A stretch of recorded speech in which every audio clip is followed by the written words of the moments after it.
नमस्कार. मराठी सायफाय स्टोरिझममध्ये आपल्या सगळ्यांचं मनपूर्वक स्वागत. आज आपण कथा वाचतोय डॉक्टर बाळ फोंडके यांची कस्तुरी मृग.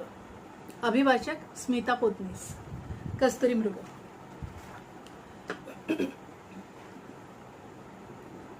आणि परत एकदा आमचं भांडण झालं होतं. माझं आणि उर्मिलाचं, म्हटलं तर कडाक्याचं. अलीकडे वरचेवर होऊ लागलं होतं. म्हटलं तर कारण साधं होतं, म्हटलं तर नाही. यावेळेचं कारण होतं शर्मिला गणेशन. गेली 2-3 वर्ष तरी तिनं माझ्या मनात घर केलं होतं. गेले काही दिवस तर मी झपाटल्यासारखंच झालो होतो. शर्मिलाशिवाय मला काही सुचत नव्हतं. तिच्या त्या मधभऱ्या घाऱ्या डोळ्यांमध्ये मी अडकलो होतो. साऱ्या जगाला आपल्या पायाभोवती रुंजी घालायला लावण्याच्या ईर्षेनं शर्मिला पेटली होती. आपल्या संपर्कात येणाऱ्या प्रत्येक पुरुषाला आपल्या बोटाभोवती खेळवत होती. अंगांगातून उसासत बाहेर पडणाऱ्या वासनेच्या नुसत्या फपकाऱ्यावरच सर्वांना चाळवत होती, वेडावत होती, वेड लावत होती आणि तरीही दूर ठेवत होती. क्वचित कोणाला तिने जवळ केलंच असेल तर तेही काही स्वार्थ साधण्यासाठीच. उर्मिलेला शर्मिलेचा राग येत होता. मला शर्मिला का आवडते हेच तिला समजत नव्हतं. आता स्वतःची मानसकन्या कोणालाही का आवडते याचं नेमकं कारण नेहमी नाही सांगता येत. मलाही नव्हतं सांगता येत. पण म्हणून काय उर्मिनं ती खरोखरची आपली सवत असल्यासारखं वागावं? शेवटी मी चिडून बोललो तिला, बंदर क्या जाने अद्रक का स्वाद, चांगल्या साहित्याची तुला कधी जाण येणार. हा थोडाफार खोलवर जाणारा वार होता हे मला समजत होतं, पण माझाही निरुपाय झाला होता. विशेषतः माझं सारं कौशल्यपणाला लावून मी ती कादंबरी लिहिली होती, खास उर्मिलेला अर्पण करण्यासाठी. आणि तिनं ती अशी पायदळी तुडवावी याची मला साहजिकच चीड आली होती. तर मी काय बाई अडाणी, मला काय साहित्य कळणार. पण मी निदान त्या सटवीसारखी भोंदू तरी नाही. शी इज अ फोनी.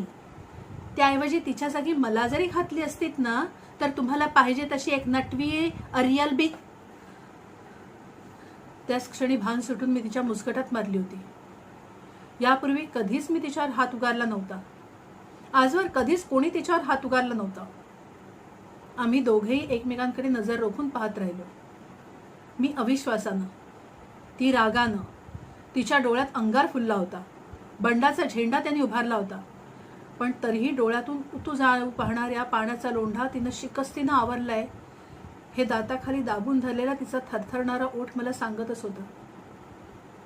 आम्ही दोघंही तसेच अवघडल्यासारखे किती वेळ उभे राहिलो असतो कोण जाणे.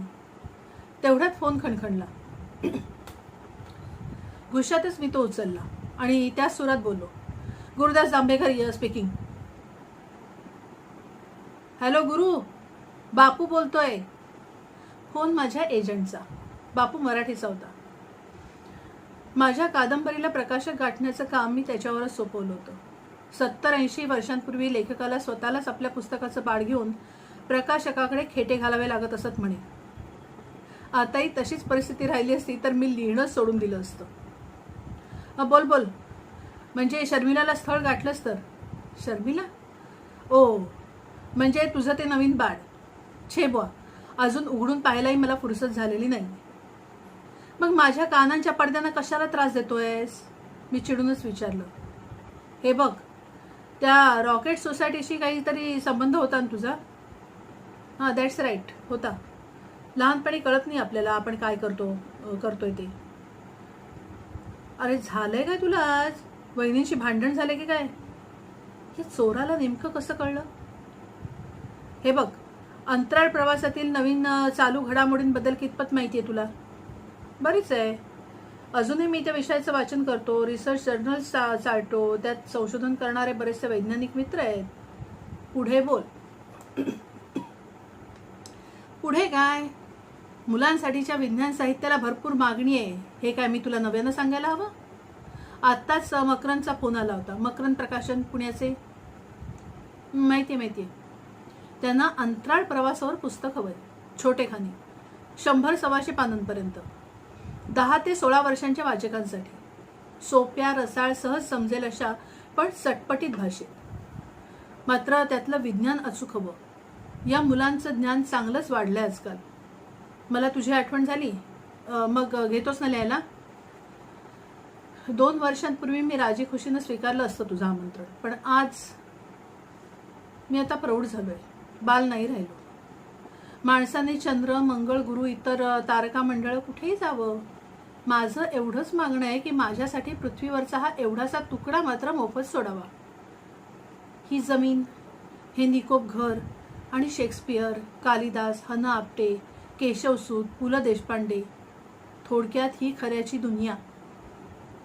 दुनिया खऱ्याची नाही राजा, पैशाची आहे. मकरंद 10,000ची एडिशन काढतायत, 50,000 ॲडव्हान्स द्यायला तयार आहेत. तुला हवं तर लाखापर्यंत वाढवून घेऊ. अवचटांशी चित्राबद्दल कॉन्ट्रॅक्टही झाले. आता तू जर नाहीच म्हणणार असशील तर तसा माझा नकारच असेल, पण मला तेवढ्यात कसली तरी जाणीव झाली. कशाची ते कळेना, पण उर्मीला विचारून कळवतो.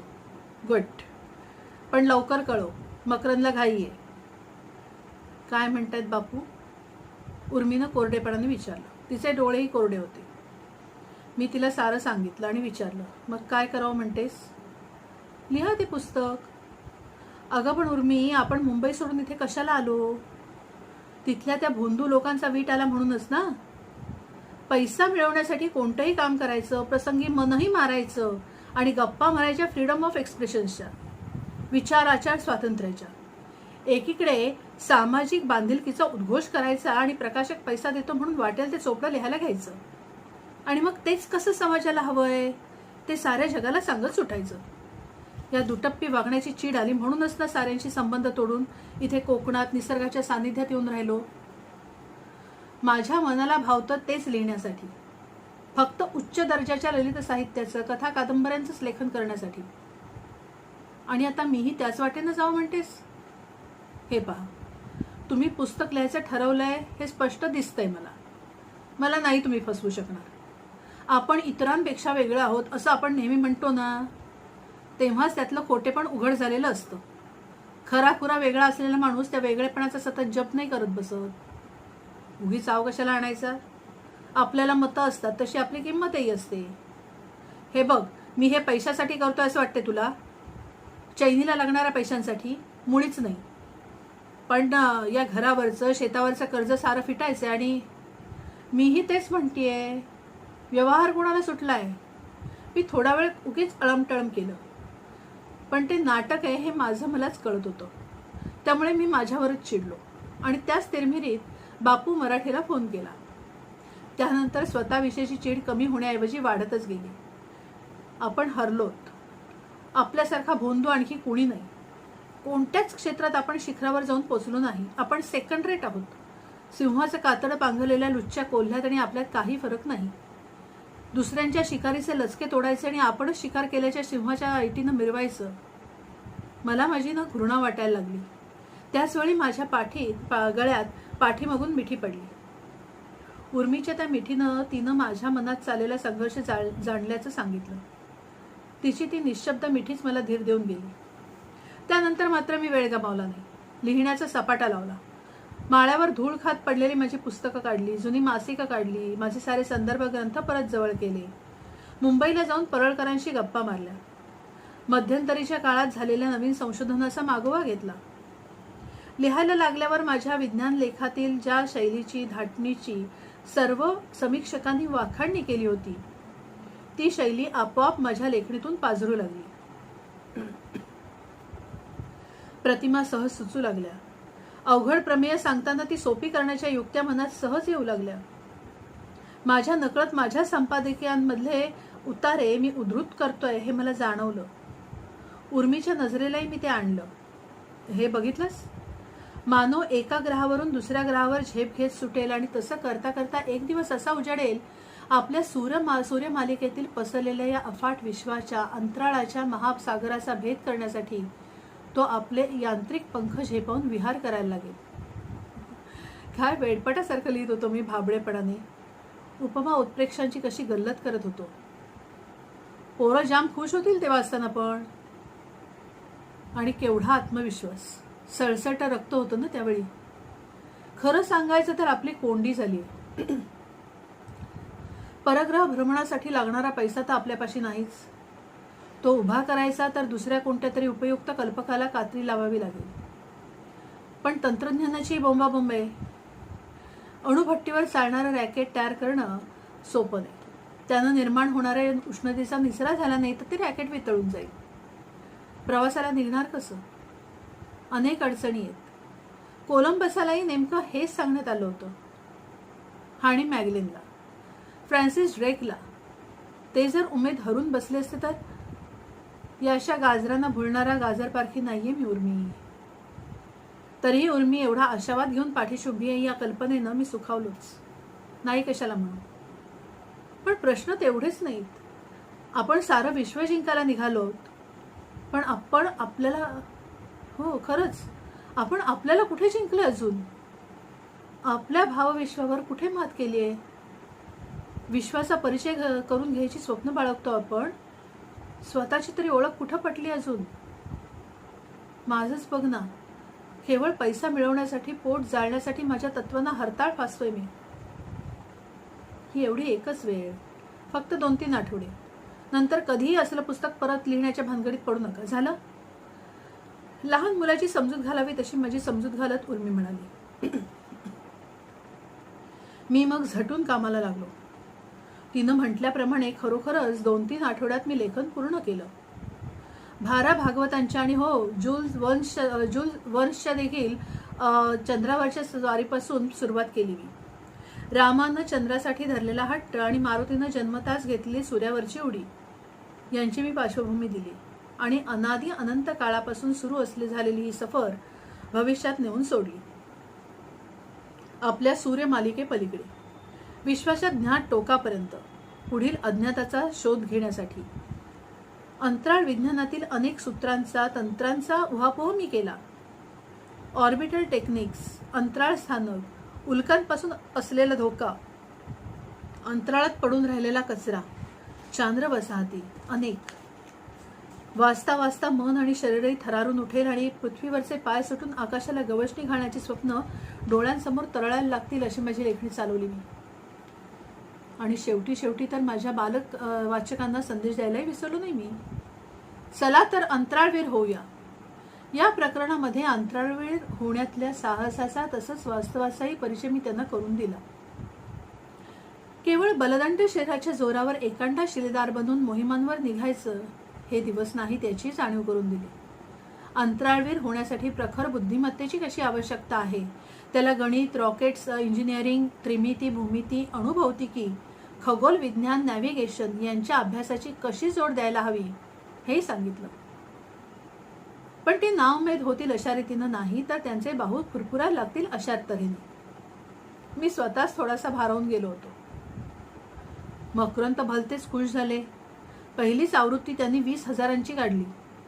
भरपूर जाहिरात केली. पुस्तकही हातोहात खपलं. माझी अट म्हणून त्यांनी माझी शर्मिला तीही प्रकाशनाला घेतली होती. 2,000चीच आवृत्ती. अजूनही अर्धी गुदामात पडून असेल. त्यानंतरच्या 10 वर्षात आणखी 5-7 वेळा तरी आदर्श कादंबरी लिहिण्याचा खटाटोप मी केला.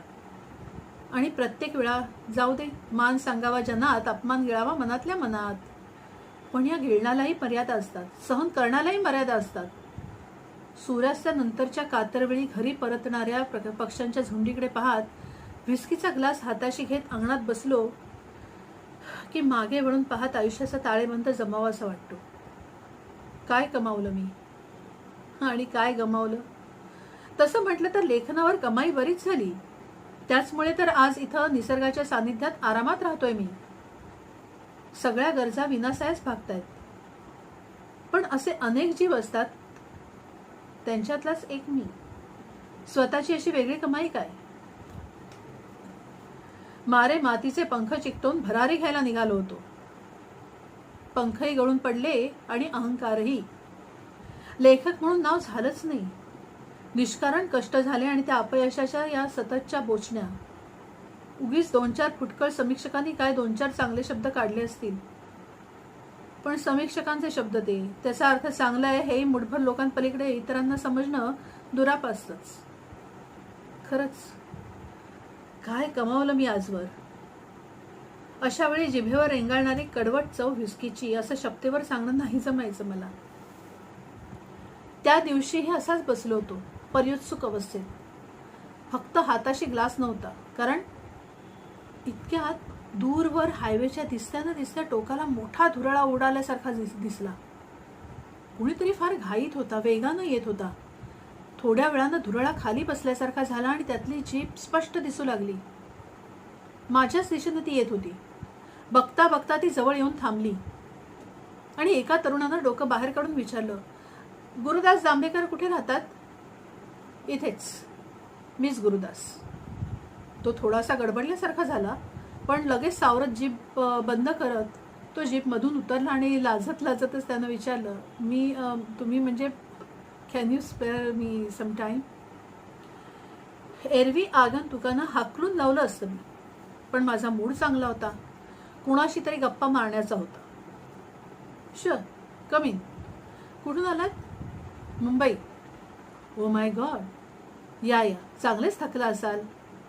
माझी ओळख करून द्यायलाच विसरलोच. म्हणजे मी मनसूर. असं या नावावरून मी त्याला ओळखावं अशी त्याची अपेक्षा असल्यास त्याचा अपेक्षाभंगच झाला असणार. घरात पाऊल ठेवतो तो आश्चर्याचा धक्काच बसला मला. गेला तासभर मी बाहेरच होतो. तेवढ्या वेळात उर्मीनं डायनिंग टेबलावर तऱ्हेचे पदार्थ मांडून ठेवले होते. ठेवणीतल्या बशाई काढल्या होत्या. मधोमध मोठा बर्थडे केक होता. त्यावर 5 मेणबत्त्या उभ्या केल्या होत्या. कुठून कोण जाणे तिने कोल्हापूरच्या शॅम्पेनच्याही 2 बाटल्या मिळवल्या होत्या. बर्फाच्या बकेटमध्ये ठेवल्या होत्या. इतक्यात उर्मी स्वतःच बाहेर आली. क्षणभर मीही पाहतच राहिलो. तिची ओळख विसरलो. खरोखरच एखाद्या राणीसारखी दिसत होती. ठेवणीतला बनारसी शालू नेसली होती. खास हेअरडू केला होता. गळ्यात हातात मोजकेच पण ठसठशीत दागिने होते. थोडा मेकअपही केला असावा, कारण माझ्यापेक्षा चक्क 10-15 वर्षांनी लहान वाटत होती. तो मनसूर जवळपास नसता तर मी जाऊन तिला घट्ट मिठीत घेतलं असतं आणि तिचे पटापट मुके घेतले असते.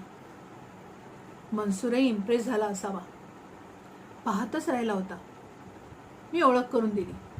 नमस्कार चमत्कार झाले. तेवढ्यात मी शॅम्पेनची एक बाटली उघडली होती. बूच उडालं. टक्कन ते थेट सिलिंगला भेटून परत आलं होतं. खळाळणाऱ्या निर्झराच्या थंडगार पाण्यासारखी ती शॅम्पेन मी ग्लासात ओतली आणि एक मनसूरला दिली. हात पुढे न करताच तो म्हणाला, एक्सक्यूज मी, पण मला कॉफी मिळेल?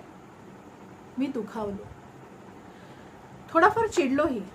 मिस्टर मनसूर, आजचा दिवस आगळा आहे. तो साजरा करतोत आम्ही. दिस इज अ सेलिब्रेशन. का कोण जाणे, पण सेलिब्रेशन आहे हे त्यालाही पटलं. Of course I will have it. एक घोट घेत शॅम्पेन जिभेवर घोळवत त्यानं हळूहळू ती गळ्याखाली उतरवली आणि मघाच्या आपल्या वागणुकीचं समर्थन करण्यासाठी तो म्हणाला, मी कधी मद्य घेत नाही. म्हणजे माझ्या लाईनमध्ये वर्ज्य येते. कोणती लाईन आहे तुमची? मी पायलट आहे. मग बरोबर आहे, योग्य तेच करतात तुम्ही. पायलट? एअर इंडिया की इंडियन एअरलाइन्स? उर्मिलानं विचारलं. दोन्ही नाही. हो, मग फॉरेन एअरलाइन्स असेल. छे, एअरलाइन्समध्ये नाही मी. उर्मी गोंधळल्यासारखी झाली. काय बोलावं हेच तिला उमजेना. मनसूर चक्रम तर नाही अशी शंका तिच्या मनात तरळून गेल्याचं तिच्या चेहऱ्यावरच्या भावाने मला सांगितलं. मनसूर मात्र जराही विचलित झाला नव्हता. त्याचं लक्ष माझ्या पुस्तकांच्या कपाटानं वेधून घेतलं होतं.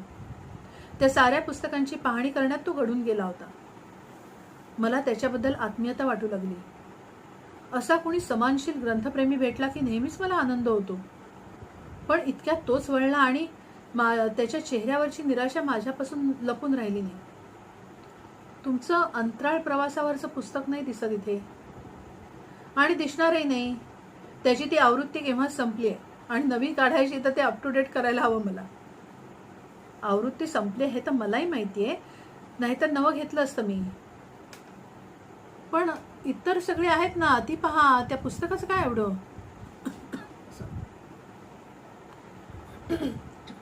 मी ते तुमच्याकडे तरी मिळेल या आशेनं आलो होतो. माझ्याकडची प्रत हरवली आहे आणि नवी बाजारात मिळत नाही.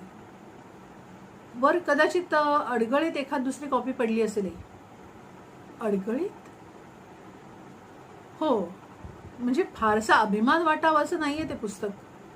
यावर तो दुखावल्यासारखा वाटला. त्याच सुरात तो म्हणाला, आश्चर्य आहे तुम्ही तसं म्हणावं हे. म्हणजे माणसानं नम्र असावं, पण एवढं? तुमच्याकडची एखादी कॉपी मिळाली तर आभारी होईन. लहान असल्यापासून माझ्याकडे ते पुस्तक होतं आणि आता ते हरवल्यापासून बेचैन झालोय मी. आणि तो खरोखरच बेचैन झालाय हे उघड उघड दिसत होतं. मला त्याची दया आली. म्हणूनच मी ते पुस्तक शोधायला वर जायला निघालो. आत्ता आणतो मी. आय होप लवकर सापडेल ते. तसं लवकर सापडलंही, पण एकच शेवटची कॉपी उरली होती. बरीच धुळही साचली होती. मी ती झटकली. शेवटची कॉपी सहसा कोणी हातून जाऊ दिली नसती, पण मला त्या पुस्तकाचं एवढं प्रेम नव्हतं. ललित साहित्य थोडंच होतं ते. ललित साहित्य लिहायला लागणारी सर्जनशीलता थोडीच लागते या प्रकारच्या विज्ञान साहित्याच्या लेखनासाठी. मग मला त्या पुस्तकाचा अभिमान का वाटावा? मनसूरचं ठीक होतं, अजून बच्चा होता. साहित्यातलं बरं वाईट कळण्या इतका तयार नव्हता झाला अजून. त्याला शर्मीला वाचायला द्यायला हवं. मी खाली येऊन ते पुस्तक मनसूरच्या हातात ठेवलं. त्याच्या डोळ्यात एक आगळीच चमक उठली. एखादी जी आपल्याला कायमची सोडून गेली असं समजत होतो अशी प्रिय व्यक्ती परत भेटावी, तेव्हा व्हावा तसा आनंद त्याला झाला होता. नुकत्याच जन्मलेल्या एखाद्या बालकाला ज्या हळुवारपणे आपण सांभाळतो, त्याच हळुवारपणे तो ते पुस्तक हाताळत होता. यावर आपली स्वाक्षरी कराल? एखाद्या शाळकरी मुलासारखं त्यानं विचारलं. ऑफकोर्स ऑफकोर्स मी म्हणालो आणि स्वाक्षरी करणार तो पेन आपल्या पहिल्या पानांवर तसंच टेकवत त्याला विचारलं, तुमचं नाव काय म्हणालात? मनसूर, जयंत मनसूर. स्वाक्षरी संदेश याच्यासाठी राखून ठेवलेल्या अक्षरात त्या पुस्तकावर लिहिलं, जयंत मनसूर यांस माझ्या 50व्या वाढदिवशी माझ्या खास शुभेच्छांसहित, आणि खाली लपेटदार सही दिली. एखादं सुवर्ण पदक मिळाल्याचा आनंद मनसूरला झाला. वय काय तुझं जयंत? उर्मीनं विचारलं. किती सहजासहजी तिनं एकेरी हाक मारली त्याला, आणि तो खास पर्सनल प्रश्न विचारतानाही तिला अवघडल्यासारखं वाटलं नाही. 23. अरे मग ऐन जवानीत हे पुस्तक काय वाचत बसलायस? चांगलं अभिजात साहित्य वाच. हे वाच शर्मिला, त्याच्या हातात ठेवत मी म्हणालो. आजवर असलं फिक्शन, कादंबरी, कथा वाचायला वेळच नाही मिळाला. बाय द वे, या पुस्तकांची किंमत वाक्य त्यांना अर्ध्यावरच सोडलं. कसं विचारावं असं वाटून तो ओशाळलागत झाला होता. Oh forget it, it's a present, have another drink. No thank you mister Jambhekar, मी केलं पाहिजे मला. तरीही या बदल्यात तुम्हाला काहीतरी द्यावंसं वाटते. हे घ्या. खिशातून एक ओबडधोबड दगड काढून माझ्या हातावर ठेवत तो म्हणाला, मंगळावरच्या खडकांचा तुकडा आहे हा. कुठला? मंगळावरचा. मी येताना बरेचसे बरोबर आणले होते, पण त्यातले सगळे माझ्या यानाबरोबर समुद्रात बुडाले. एवढाच एक माझ्याकडे उरलाय. पेपरवेट म्हणून वापरता येईल तुम्हाला. परतलास केव्हा जयंत? काल. पण उतरताना चूक झाली माझ्या हातून. यान गमावून बसलोय मी. आता हेडक्वार्टर्सवर जाऊन तोंड कसं दाखवावं या काळजीत आहे मी. असं कोणतंही संकट आलं की तुमचं पुस्तक उघडून वाचत असे मी. पण तेही गेलं माझ्या यानाबरोबर. मी 11-12 वर्षांचा असताना माझे खाऊचे पैसे साठवून मी ते घेतलं होतं. त्यात तुम्ही सांगितल्याप्रमाणे झटून अभ्यास केला मी. माझं आवडतं प्रकरण होतं ते शेवटचं. चला तर अंतराळवीर होऊया. त्यातल्या सूचनांप्रमाणे, मार्गदर्शनाप्रमाणे मी अभ्यास केला, म्हणून आज अंतराळवीर होऊ शकलो मी. म्हणून तुला इतर काहीही वाचायला वेळ मिळाला नाही तर? एक्झॅक्टली. शर्मिलाकडे बोट दाखवत मनसूर म्हणाला. अरे हो, बरी आठवण झाली. जयंत, ते शर्मिला परत देतोस का? रजनीला द्यायचं कबूल केलं होतं, विसरतच होते मी. कोण रजनी? असा प्रश्न माझ्या ओठावर आला होता, पण तेवढ्यात माझं लक्ष उर्मीकडे गेलं आणि मी तो आवर्ता घेतला. शर्मिला परत द्यायला मनसूरनेही फारशी खळखळ केली नाही. त्याचं त्याकडे लक्षही नव्हतं. त्या दुसऱ्या पुस्तकालाच कुरवाळत तो म्हणाला, जसजसा मी परत पृथ्वीजवळ आलो तसतसा इतका एक्साइट होत गेलो की तुमची दुसरी सूचना साफ विसरलो. नेहमी डोकं शांत ठेवा असं तुम्ही ठासून सांगितलंय. ते लक्षात ठेवतो तर यानाच्या बाहेरच्या झडपा पाण्यावर उतरण्यापूर्वी बंद करायला विसरलो नसतो, आणि मग त्यातून पाणी आत शिरून यान बुडालं नसतं. हे सारे मनसूरच्या मनाचे खेळ असलेच तर त्या दिवा स्वप्नातील बारीक सारीक तपशिलांचा विचार त्यानं केला होता. मला मात्र ते माझ्या सहनशक्तीचा अंत पाहणारं वाटत होतं. पण काय हो मनसूर, पेपरात कशी नाही आली या मंगळ प्रवासाची कथा? बातमीऐवजी कथा असा शब्द मी जाणून बुजून वापरला होता. येईल उद्या परवा. वर्तमानपत्रांच्या हाती आज रात्रीच येईल ही बातमी. अर्थात त्याबाबतची गुप्तता राखण्याचं त्यांनी बंद केलं तर. तसा मी परत आलोय आता. मिशन सक्सेसफुल झालंय. आता तर गुप्तता राखण्याची गरज नाहीये.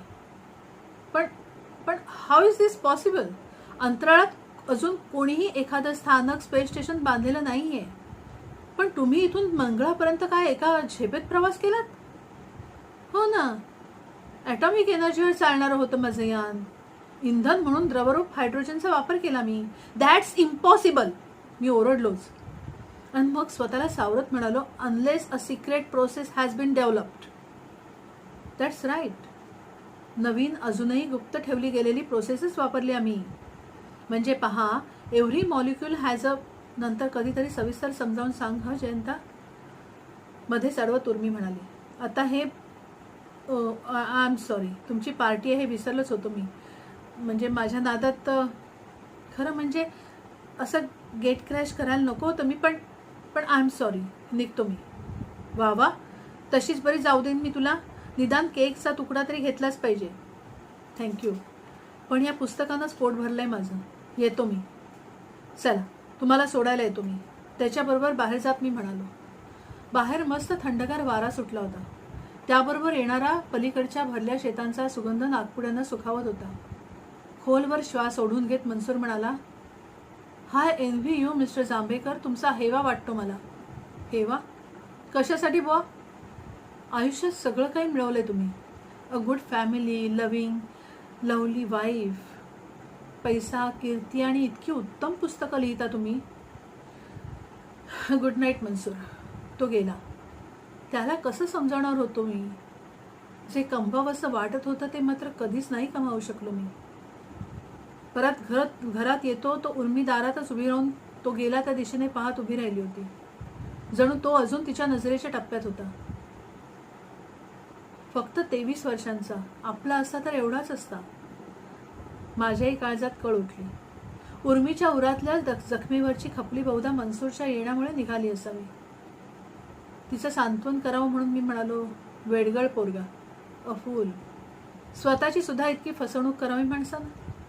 म्हणे मंगळावर जाऊन आलो. रबिश. मुळीच नाही. तो खरंच जाऊन आला असला पाहिजे. पण उर्मी, सुरुवातीला मीही तुमच्यासारखंच समजत होते. पण नंतर मी त्याच्या डोळ्यात रोखून पाहिलं आणि मला कळून चुकलं की तो खोटं बोलणं शक्यच नाही. फसवणूक करणं शक्यच नाही. स्वतःची नाही, इतरांचीही नाही. अगं पण माझं बोलणं अपुरंच राहिलं. कारण तेवढ्यात उर्मीनं चालू केलेल्या टीव्हीवरच्या बातम्या सुरू झाल्या. आणि पहिलीच बातमी होती त्या मंगळावरच्या स्वारीची. सारा तपशील सांगत होते, पण माझं तिकडे लक्षच नव्हतं. मी उद्या कचऱ्यात टाकायचा या उद्देशानं कोपऱ्यातल्या टेबलावर ठेवलेल्या त्या मंगळावरच्या दगडाकडे मंत्रमुग्ध झाल्यासारखा पाहत होतो. म्हणजे तो खरोखरच मंगळावरची स्वारी यशस्वीरित्या पार पाडून परत आला होता तर. हा खरोखरच मंगळावरचा दगड होता तर. त्याने एकट्यानेच ते मिशन पार पाडलं होतं. माझ्याकडे तो किती भक्तिभावानं आला होता आणि मी त्याची टिंगल करणार होतो. त्याच्या त्या अंतराळ प्रवासाच्या पुस्तकावरची श्रद्धा मला बालिश वाटत होती. मी उलट त्याला ललित साहित्य वाचण्याची दीक्षा देऊ पाहत होतो. शर्मिला त्याच्या हातात कोंबत होतो.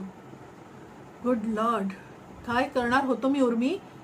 तू आयत्या वेळी शर्मिला परत घेऊन वाचवलंस मला. मला केव्हाच त्याचा विश्वास वाटला होता. पण डिअर, त्यानं त्या पुस्तकाच्या बदल्यात नुसताच दगड नाही दिलेला, एक संदेशही दिलाय. संदेश? कुठे आहे? कोणता? लिहून नाही दिलेला. कारण समजने वालों को इशारा काफी होता है. पण संदेश आहे तरी काय? हाच, कस्तुरी मृगाला स्वतः जवळच्या कस्तुरीची जाणीव नसते कधी. तो वेगळ्याच मृगजळामागे धावत असतो. Happy birthday darling. धन्यवाद. कथेचं नाव होतं कस्तुरी मृग आणि अभिवाचक स्मिता पोतनीस, लेखक डॉक्टर बाळ फुटके. धन्यवाद.